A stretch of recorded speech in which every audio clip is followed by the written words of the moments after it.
En esta oportunidad voy a dar el resumen sobre la obra del ensayo sobre la lucidez de José Saramago, ¿no? José Saramago en su novela, pues, el ensayo sobre la lucidez, desarrolla una profunda reflexión política, ética, social, se puede decir, sobre el funcionamiento de la democracia contemporánea. La obra se puede leerse como una continuidad ideológica, así casi parecido al ensayo sobre la ceguera. Plantea pues una situación aparentemente sencilla. El voto en blanco era un poco nocivo, donde acá se habla sobre la política, para exponer las contradicciones del poder y la fragilidad de las instituciones y el miedo del Estado frente a una ciudadanía consciente, ¿no?, de lo que ellos mismos querían.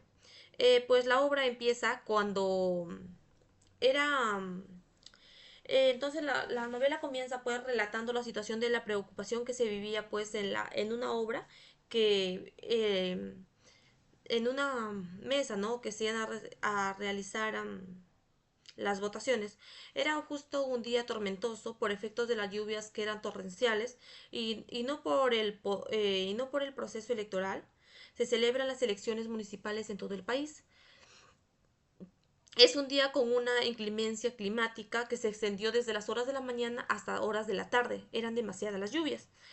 Un día espacial en todo caso, pues era la fecha en que el pueblo iba a hacer ejercicios de sus derechos electorales, poder elegir y también poder ser elegido. Como todo pueblo democrático, donde es permitido votar por el partido de la derecha o por el partido del medio o si se prefiere por el partido de la izquierda o también quizás en blanco. Depende de cada uno. Así los ciudadanos al resguardarse en las casas impidiéndole el ejercicio de sus derechos electorales. Bien, entonces, la novela comienza relatando la situación de la preocupación que se vivía en la mesa 14 de votación, lugar donde todos los jurados de la mesa, con su respectivo presidente, llegaron a tiempo aun cuando las lluvias caían sin compasión para abrir la mesa electoral y permitir el inicio de la votación de las personas inscritas en dicha mesa, pero la ausencia de los electorales tal vez era un poco preocupante por la lluvia y pues no podían asistir, ¿no? Entonces, eh, el presidente comunicó a la ausencia de los electores del poder electoral, pero no en la conversación tal y como puede indagarse, ¿no? Llegaron a la conclusión de que la ausencia de los electores se debía, se debía por una parte al fenómeno climático. El presidente comunicó entonces que en la mesa electoral del número 14 la restricción fue aumentando a pesar del tiempo. El narrador muestra la inconformidad quizás de los personajes con la fecha de elecciones, pues para ellos, conociéndose de mal al tiempo, ¿no? Se debió aplazar las elecciones una semana más. En todo caso, la tensión empezó a liberarse cuando llegó el primer elector. Pues eh, este hecho hizo desplegar una sonrisa en el presidente de la mesa, así como se relata en este hecho, ¿no?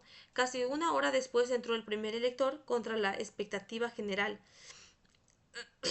y para deslizamiento del vocal de la puerta era un desconocido. Dejó su paraguas escurriendo en la entrada de la sala y cubierto por una capa de plástico lustrosa por el agua, calzado de botas de goma y avanzó hacia la mesa. Bien, entonces el presidente se levantó con una sonrisa en los labios. Este lector, hombre de edad avanzada, pero todavía robusto, anunciaba el regreso de la normalidad a la habitualidad fila de cumplidores ciudadanos, que avanzan lentamente, sin impaciencia consciente, como dijo el delegado, pues no de la mesa derecha. Eh, el hombre le entregó al presidente su carnet de identidad y el documento que lo acreditaba como elector, aunque este ya era un poco anciano, se puede decir, pero casi feliz el número de carnet nombre era su poseedor, pues no. Por cuenta fue que llegando cada uno de los electores, iban votando sin ningún desorden, pues la fila alguna de que estorbe ni se hallaba ni se manifestaba. Entonces, visto que puede negarse que al contrario, el torrente de lo que el cielo caía, los electores aparecían con malicia o tal vez maestría un voto que nulo que votarían, ¿no? Eh, entonces, la noche ni corta ni perezosa, pues era cuando, no por cansancio, llegó Lucero Mayor, más bien deseosa de los resultados de las urnas, que se dice de las elecciones, no repletas, pero tampoco un poco agraviadas, ¿no? Algunas de otra familia, de otra fila que avanzaban con la lentitud de Carol. Dando por terminada la votación, los votos emigraban de las urnas sin notificación alguna y estilación, y entonces comenzó cuando el resultado se publicaron. Los votos válidos no llegaban ni siquiera al 55%, distribuidos entre el partido de la derecha, que era el 13%, el partido del medio un 9% y el partido de la izquierda 2,5%. Eran poquísimos los votos nulos. Entonces, poquísimas las abstenciones. Todos los otros, más del 60% de la totalidad, que estaban, pues no, en blanco. Entonces, o sí, de la abnegación es mucha, pero la preocupación del gobierno entonces iba más allá de una simple negación, que el clima estuviese muy deseable y no borrara el 60% más de los votos en blanco, ¿no? Tal vez para el gobierno era mejor repetir las elecciones y esperar que el pueblo votase ordenadamente por sus partidos. Eh, pero para no correr riesgos, se desplegó entonces como una marea de hormigas agentes para buscar a sospechosos de los resultados de la primera votación. No vaya a ser que se repitan estas, dijo, ¿no? No quiere que ello decir que en la primera votación los agentes no hayan sido desplegados solo para votación que viene, o lo que lo mismo la repetición de repetir el objetivo establecido, ¿no? Ellos ya lo tienen, es menester de los sospechosos encontrados. Así fue entonces la fantástica pues ofensiva del gobierno. Se centró en los alrededores de las mesas de votación. Allí los carros llegaban en busca de una zona azul, o mejor diría de unos micrófonos de última generación, a escondidos con aparatos movidos generalmente por un motor de combustión interna, con placas particulares y de todos los colores, ¿no? Casi un poco imprescindibles, grabando las conversaciones de los transidentes distraídos, grabando una o dos frases, cualquier cosa que pudiera indicar, pues no los responsables de semejante atentado contra la democracia, que valga situación, fue fue un atentado contra la democracia. Muy de cerca seguía al sospechoso, una o tres o cuatro personas atrás en la fila, y se hallaba nuestro dichoso agente. Una persona sin instilación alguna, un poco hábil, con potentes oídos e impecable memoria, una voz fuerte, el charlatán que le decían todo eso, ¿no? La inteligencia entonces en proceso no ni dudaba frente a cualquier información de sospechosa. Entonces para ello era pues necesario identificar plenamente al ladino al sospechoso, ¿no? Entonces cuando el voto en blanco, el 83% de los blanqueros reindicieron que aquella conducta dolosa y prometida en aquel comportamiento valencioso que estimaba pues el sistema político democrático, ¿no? El voto en blanco repugno contra el 83% de los votos totales. Se aumentaba. No hay duda de que en una conspiración, una máquina semente brillante situada por las más oscuras y cálidos del reino de las tinieblas, un 83% de votos en blanco fue el punto de inestabilidad para el gobierno del sistema político. Para otros, tal vez los políticos.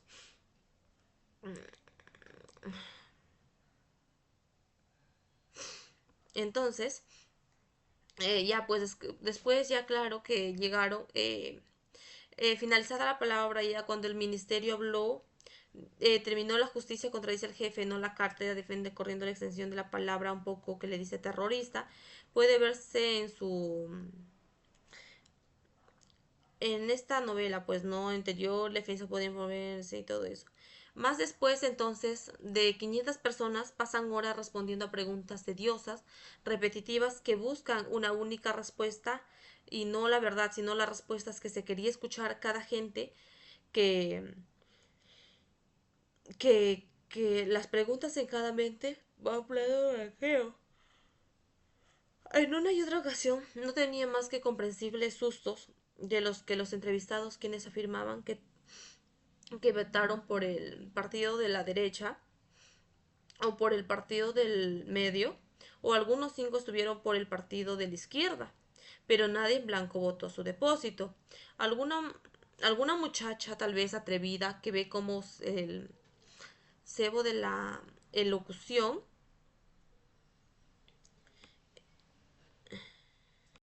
Ya pues no. Entonces, así como lo mencionaba, ¿no? Que sin embargo, entonces, en la segunda jornada, cuando se estaba realizando el fenómeno que no solo se repite, sino que se intensifica. La primera parte fue el 65% de votos en blanco, y esta vez ya fueron que aumenta hasta el aproximadamente el 83% del total. Este hecho pues no entonces confirma los temores del poder y desencadena quizás en relación más dura por parte del Estado. Pues las autoridades se comienzan a desplegar agentes de seguridad e inteligencia con el objetivo de identificar pues no a los supuestos responsables de que considera hechos de acción subversiva, se puede decir, ¿no? A partir de ese momento entonces se inician interrogatorios masivos a ciudadanos comunes. Las personas son sometidas a preguntas insistentes, repetitivas, orientadas a no descubrir la verdad, sino a obtener más quizás con una confesión. No obstante, nadie admite haber promovido el voto en blanco ni pertenecer a una organización clandestina. A pesar de la ausencia de las pruebas, el gobierno persiste en la búsqueda de los culpables. Ante el fracaso de las investigaciones iniciales, el gabinete ministerial debate la posibilidad de optar medidas extremas. Y finalmente, pues no se decreta el estado de sitio, lo que implica la restricción de los derechos civiles y el control militar de la ciudadanía, que esta decisión marca un punto de quiebre aquí en la novela, ya que evidencia la transformación de un gobierno democrático en un régimen autoritario dispuesto ¿no? a reprimir su propia población. Posteriormente, en una decisión inesperada, el gobierno abandona la capital durante la madrugada. Los miembros del poder ejecutivo, junto con las fuerzas policiales, se trasladan pues fuera de la ciudad, dejando la capital sin autoridades políticas ni presencia del Estado. Esta retirada genera el desconcierto entre los ciudadanos, pero no provoca el caos del gobierno que había anticipado, sino por el contrario, la población demuestra una sorprendente, quizás una sospechosa capacidad de organización, de organizarse mejor, estar más ahí, ¿no? Entre los ciudadanos, continúan con su vida cotidiana, mantienen el orden y resuelven los problemas prácticos que surgen. A veces incluso cuando los servicios de limpieza entran en huelga, los propios vecinos se encargan de limpiar las calles, mostrando un alto nivel de responsabilidad colectiva, ¿no? Pero sin embargo, la calma relativa se ve interrumpida por un atentador en el metro de la ciudad que causa numerosas muertes. Este hecho entonces conmociona a la población y agrava pues la crisis política. El gobierno utiliza entonces el atentado para reforzar su discurso sobre el peligro, ¿no? De los banqueros y justificar nuevas medidas represivas, aunque no se presentan pruebas concluyentes, pues no sobre los responsables de dicho ataque. Entonces, en este contexto, se puede decir que surge una investigación que intenta vincular el fenómeno del voto en blanco con un grupo de personas relacionadas a una antigua epidemia que era sobre la ceguera. Hechos narrados sobre, acá ya menciona el ensayo sobre la ceguera, ¿no? Entre esas personas se encuentra la mujer del, del ortólogo, quien fue la única que conversó con la vista durante que quien mantenió la vista durante toda la pandemia del ensayo sobre la ceguera. Entonces, el gobierno sospecha de que este grupo podría estar detrás de la conducta electoral de la población. La investigación, pues, es encomendada a un espectador de la policía que junto con otros agentes comienzan a interrogar a los miembros del grupo. A medida que avanza la investigación, el inspector se da cuenta de que no existe ninguna relación entre las personas y el voto en blanco. Las sospechas entonces se basan únicamente en prejuicios y la necesidad del poder en encontrar culpables. El inspector enfrenta entonces un conflicto moral. Por un lado, pues le exige obediencia y resultados, y por otro lado también pide, ¿no? Conciencia, le pide fabricar pruebas, acusar injustamente a las personas inocentes, y pues no, finalmente decide conseguir y finalmente pues puede obtener consecuencias graves. Como resultado de su postura ética, el inspector es asesinado, lo que marca el desenlace de la novela. Su muerte simboliza la eliminación de la lucidez y la conciencia individual por lo parte de un sistema que no tolera el pensamiento crítico ni la desobediencia pacífica. Eh, ya pues, y luego, como en esto termina, en esta obra, empieza así cuando lo matan a él. Y ya pues, ¿no? Entonces, así como mencionaba, es que en ese punto, entonces, donde ya matan a él, en la narración introduce nuevamente personajes también introduce personajes vinculados a aquellos hechos entre que ellos la mujer pues del estaba, ¿no? Quien había sido la única persona que conservó la vista durante la crisis anterior, el gobierno pues lo considera sospechosa, pero a partir de esa sospecha se designa un inspector de la policía y a dos agentes más para llevar adelante la investigación. Pero los funcionarios reciben órdenes precisas, deben encontrar una relación entre el grupo investigado y el comportamiento electoral también de la población. Y cuando las pruebas sean escasas e inexistentes, para ello los agentes comienzan a visitar cada uno de los implicados, interrogándoles sobre el pasado y sobre sus vínculos personales. Durante esa interrogación salen a la luz los recuerdos dolorosos de la epidemia de la ceguera, incluyendo la violencia, el encierro, la humillación, el sufrimiento de los afectados. En particular, la mujer del oftalmólogo confiesa no haber cometido un asesinato durante aquella crisis, acto pues no que había sido motivado por la necesidad de proteger a otras mujeres del abuso.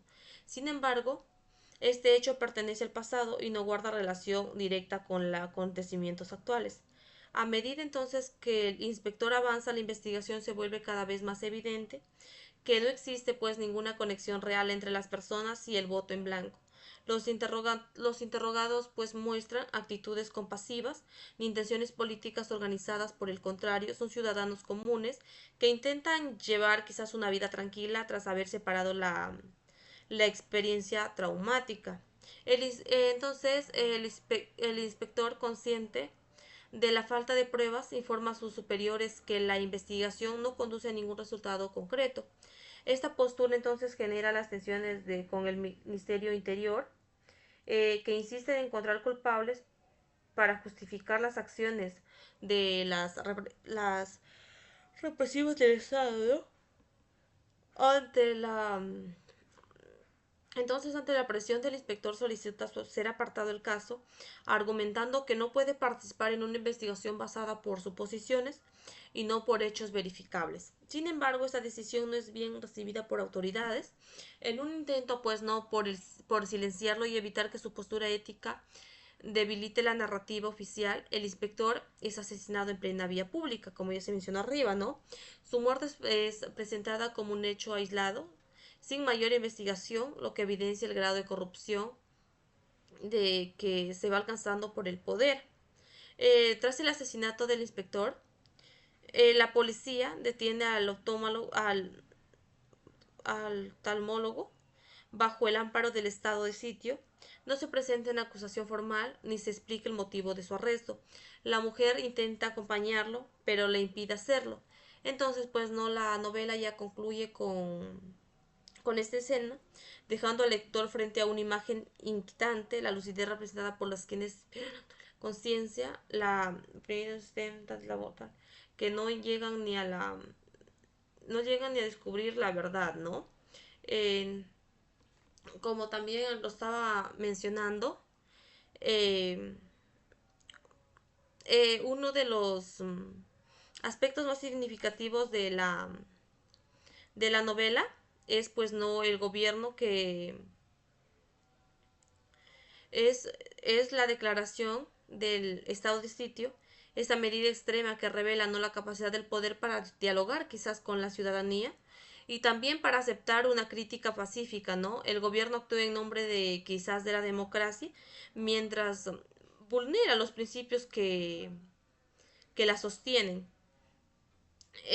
Saramago, pues como se puede decir, ¿no? Utiliza esta relación para evidenciar cómo los gobiernos democráticos puede formarse rápidamente en regímenes representativos cuando sienten amenazada su autoridad. Quizás acá como hemos visto algunos términos de terrorismo, conspiración, enemigos internos, justificando así la pensión de derechos fundamentales, ¿no?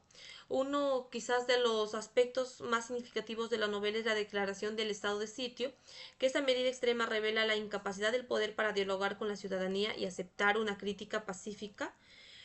Paradójicamente quizás por el gobierno que actúa en nombre de la democracia, mientras que vulnera los principios que la sostienen. Posteriormente, el gobierno pues decide abandonar la capital, dejando a la ciudadanía sin autoridades políticas ni fuerzas quizás de seguridad, ¿no? Este hecho podría anticipar los caos, demuestra lo contrario. La población entonces acá decide organizarse y mantener el orden sin intervención pues del Estado, ¿no? Entonces el ensayo de la ceguera pues nos invita a reflexionar críticamente sobre el verdadero significado de una sociedad consciente que no es peligrosa por violenta, sino por su capacidad de pensar, pues de pensar, de cuestionarse ellos mismos, ¿no? Y así era. Gracias, espero que lo lean.